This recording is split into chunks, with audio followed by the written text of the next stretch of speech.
So iOS 26 was just announced at WWDC 2025 along with iPadOS 26, macOS Tahoe 26, watchOS 26, and all the other versions, and they're all 26 now. All these new software bring the biggest redesign since iOS 7. There's a lot to talk about, so let's get right into it. First up is an across-the-board redesign. This new design is called Liquid Glass. It's supposed to be both liquid and translucent, so it's more of a translucent look like VisionOS has had in the past. So this could be really any first-party Apple app, especially that has the tabs at the bottom. The tabs are no longer in a square kind of rectangle at the bottom. Now they're like sort of its own like circle bubble that floats, and as you scroll down, it will actually collapse, and then if you scroll back up, it will expand again so that you can easily switch tabs. Now, one of my favorite parts of this redesign is in the Safari app. It just looks a lot cleaner, a lot more concise. The tab bar at the bottom, that is. As you scroll down, it collapses into a rounded rectangle down that just shows the website address, and that's all there is to it. There's no more bulky rectangle. It actually floats over the content of that, and that's across the board too.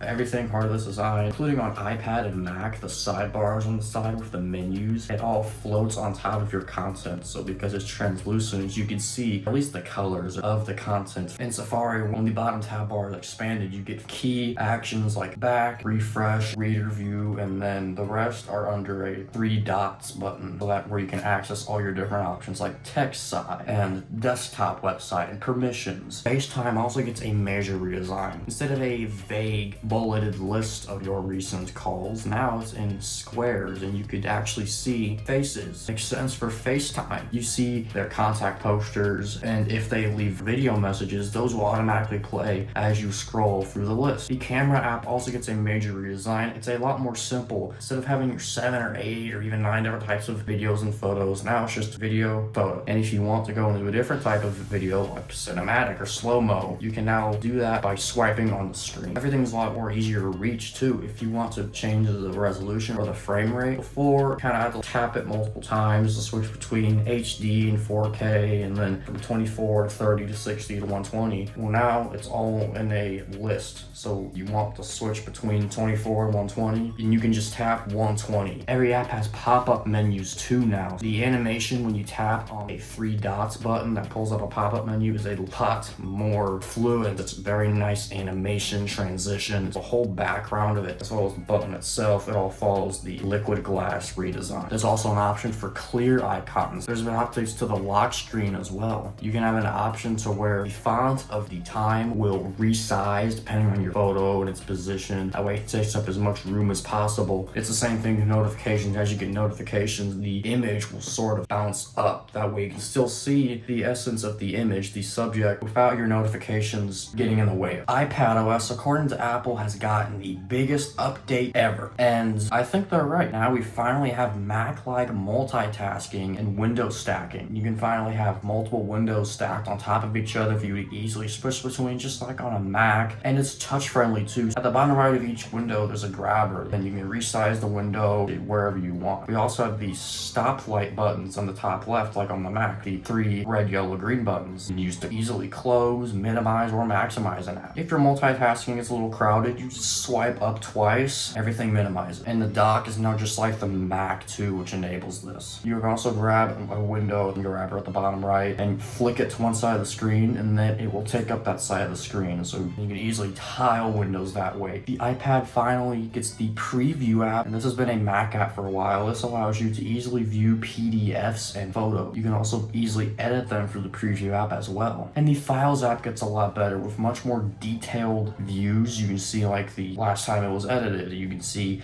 the size of a file all on the right side of your screen when you're viewing it. You can also save a folder directly to your dock. So it's just like on a Mac. You got your downloads there. You can save a folder directly to your dock, making it very easy for multitasking. If you want to send a folder and you can just drag it into that set app. If you ever get tired of using an iPad or a Mac and all your folders look exactly the same, just that boring blue folder, say goodbye to that, because now you can set a folder to any color. Of course, this matches the tags you have in your files and Finder apps, and you can also put an icon or an emoji on the folder, making it very good for customization. And I gotta say, this is probably one of my favorite features in macOS macOS and iPadOS. As an organization freak, I love it. And it's time to decorate, because with VisionOS, you can now put widgets on your wall in your room, and it'll save even after rebooting. For example, you can put like a weather forecast on a certain point on your wall, and you can put a calendar there. Maybe you want to put a clock in your room. You don't want to go out and buy it. You can actually add depth to this, and it actually looks like it's there. It actually looks like that widget is in your room. It honestly makes the Vision Pro kind of worth its cost when it just looks so nice. And of course, this is all customizable. You can put like a clock widget, and you can change the design of it. You make it a different color. Very nice customization there. tvOS comes with a few nice quality of life changes, including choosing profiles on startup, as well as a feature called Apple Music. This feature allows you to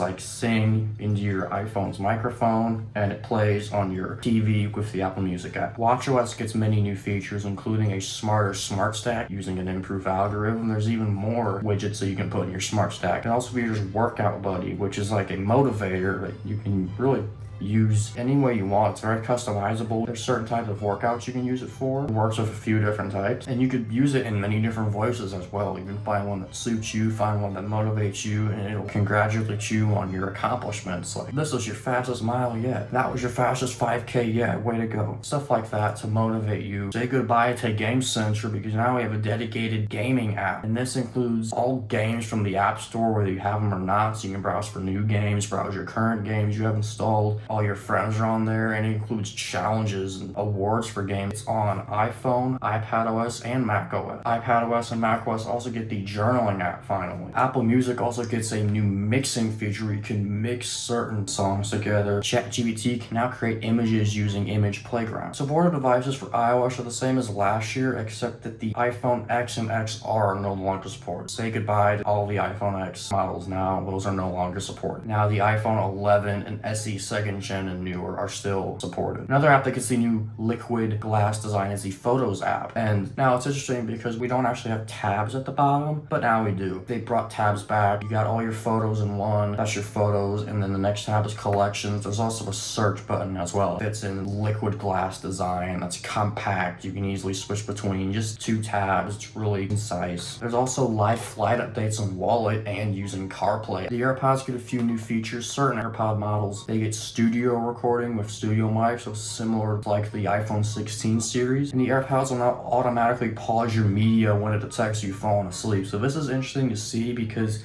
AirPods only have sleep tracking. Maybe it uses sleep tracking from your Apple Watch. Maybe there will be new AirPods coming out with sleep tracking. We'll have to see. Maybe AirPods do get sleep tracking, which would be interesting. I do have to touch on Apple Intelligence, because a lot of people, especially investors in Apple, are hoping for a lot of new Apple Intelligence features here. Unfortunately not. That's the first thing they said in this keynote address, is that they want to put time into their Apple Intelligence features to make sure it hits their quality standards. Not many new Apple Intelligence features, although there were some that we'll talk about. Nothing groundbreaking though. Apple did say hopefully in the next year we'll see some new Apple Intelligence features. CarPlay is now a lot more like your iPhone, but CarPlay has updated visuals, widgets, of course getting the liquid glass design, and also the ability to react to messages quickly with tapbacks. CarPlay Ultra is going to come to more automakers within the coming years. In the near future, it features battery intelligence, which will tell you how much time is remaining in order to charge your device. We'll have to see which devices this comes to. Apple didn't talk about it too much in their keynote, but it was mentioned sort of in the background. And one of the biggest updated apps was the phone app, and believe it or not, the phone app is actually now on iPad and Mac. So I assume this means that you have your iPhone nearby, you can call people on your iPad